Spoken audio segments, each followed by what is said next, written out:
Okay, we're on the morning break of day 16 of the Undercover Policing Inquiry. We've been listening to the live evidence of Suresh Grover. Suresh is one of the coordinators of the monitoring group. He's been involved in supporting numerous families who've been affected by racist murders.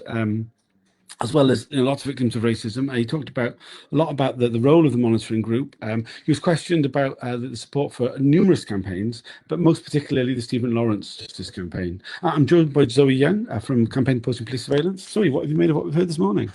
Oh, it's just exhausting, and it's kind of horrifying and shocking to just hear about, who's reporting who might be getting divorced. And I mean, I wanted particularly to come and hear Suresh because I grew up in West London, and before I understood anything, I'd see graffiti saying "Who killed Blair Peach?" And I'd hear it about the radio, and I just thought that's a funny name. You're a kid, you don't know anything. And then gradually, through life, you start piecing together the story of the reality of that some guy was out opposing racism and appears to have been killed by the police, and nothing was done about it. That's kind of the core of it. And then as you spend more and more years in London, and you meet more people and you hear more stories, and you kind of try and piece together what's the truth behind what's in the press, and stories about people like Ricky Reel and about Stephen Lawrence and so many others. And to know that just fellow Londoners are going through this shit, this horror of losing a family member, and that the police, who you'd think would be the ones to be helping you work out who's the murderer, try and track them down, try and do something about it, they're actually spying on the people trying to stop racist murders. They're spying on the families. They're trying to spread dirt on the families. And I mean, I've come from Cornwall for this because it's something that's still built so deep into me now after my years growing up here. And Yeah. yeah. So Suresh was a question. He spoke about the Blair Peaches murder by six members of the Special Patrol Group, which led to the formation of the Southall Monitoring Project, became the Southall Monitoring Group. And it was really later on, in the aftermath of the Lawrence inquiry, that it became the Monitoring Group as a national charity. He said that in the 10 months leading up to the end of the inquiry, they were contacted by 1,800 individuals who've been affected by racist violence.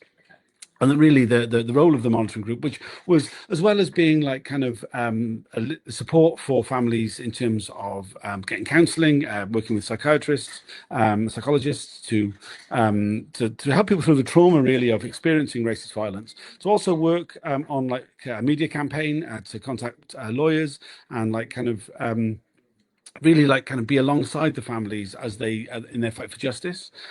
He talked about like the numerous campaigns he was involved with. We saw lots of reports written by HN81 Dave Hagan, cover name Dave Hagan. We don't know his real name. This is the undercover officer who was managed to get out of appearing at the inquiry, who reported extensively on Suresh and the actions of the monitoring group. I really tried to sort of like kind of make out that somehow that Suresh was trying to influence the families.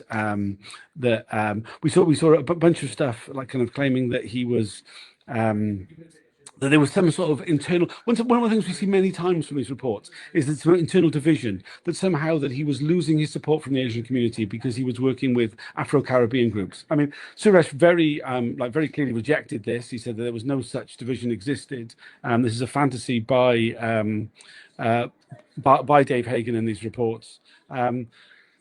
There was supposedly that Suresh had been spreading rumors about Doreen Lawrence, about the upcoming divorce between her and Neville.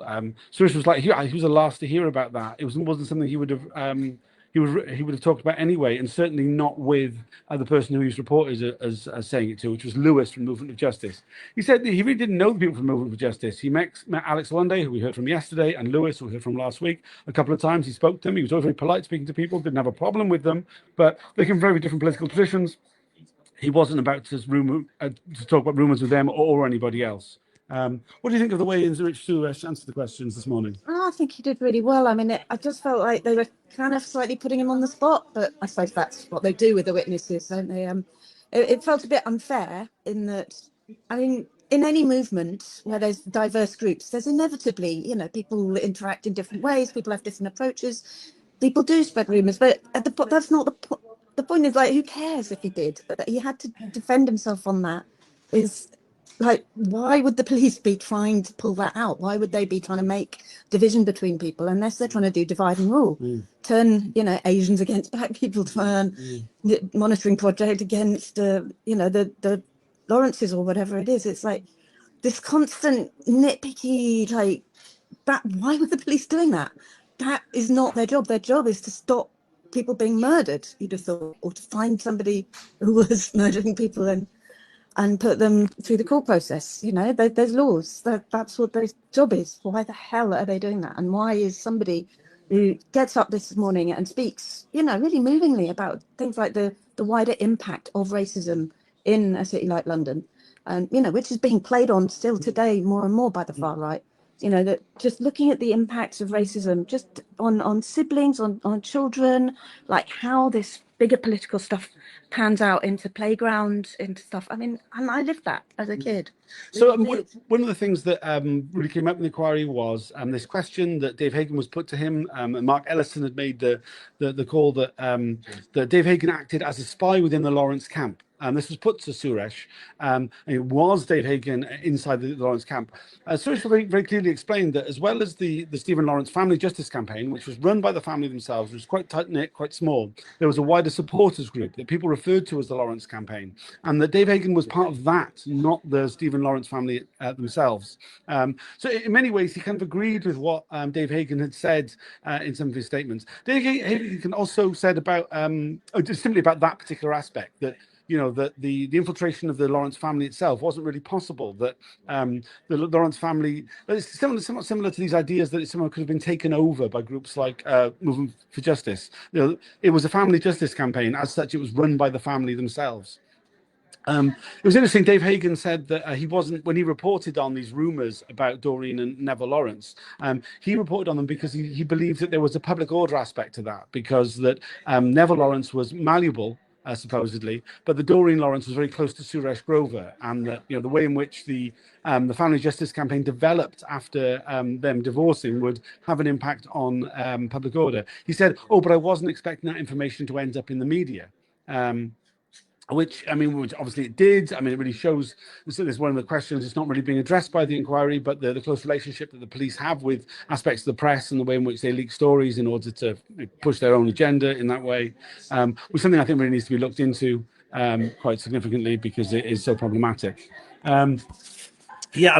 There was a lot of other things talked about this morning beyond the Lawrence campaign, but I think it was the Lawrence campaign that's really going to get most people's interest. I noticed that that Spycops is trending on Twitter, so if anybody is following on there and is able to help amplify that, please do so. Anything else you want to say about what we've heard this morning so far? Well, yeah, it's tomorrow that Doreen Lawrence is going to be here, so perhaps we can get Spycops trending even more by tomorrow. Yeah, there is more this morning. We'll be hearing back from Suresh Grover between now and lunchtime, and this afternoon he's due to be in as well. Are you looking forward to anything that you want to hear from that?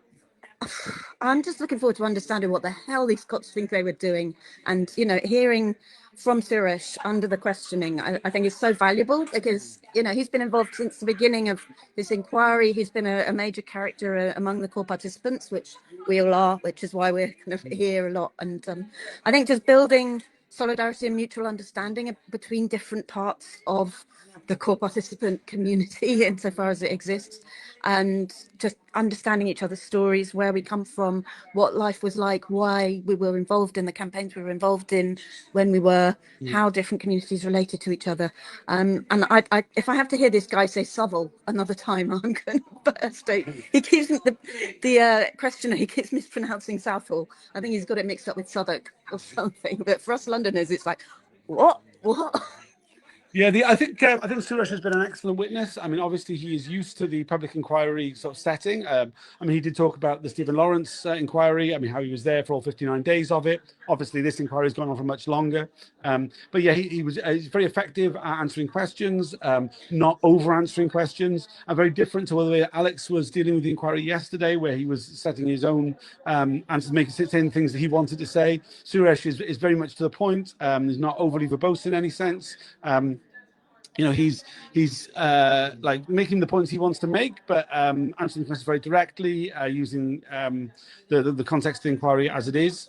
I think it'd be interesting to hear what else the inquiry actually wants to ask him about beyond the Lawrences. I think the Lawrences obviously have been a big focus. It is a short break. He will be back in again soon. So anything else you want to add? No, thank you. Well, thanks for joining. I'll see you again at lunchtime. Bye for now.